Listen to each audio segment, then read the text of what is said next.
Hello, children. Today I am going to tell you about a boy named Mamo, and the title of the story is called The Tale of Mamo the Clever Fool. Once upon a time, in a small, peaceful village nestled between the mountains and the river, lived a young boy named Mamo. Mamo was known far and wide for two things: his heart of gold and his knack for getting into all kinds of silly trouble.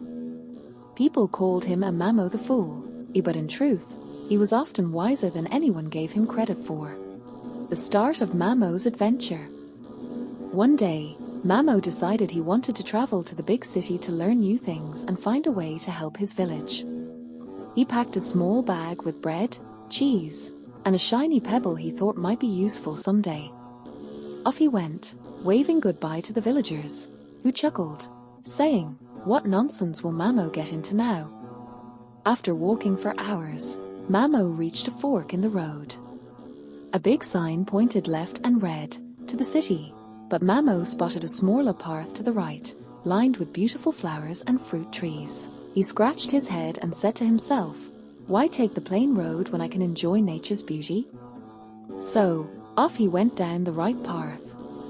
After a while, Mamo felt proud of his clever choice until he found himself at the edge of a swampy marsh. "Oh no!" he exclaimed. "It seems I've gotten myself into some sticky trouble."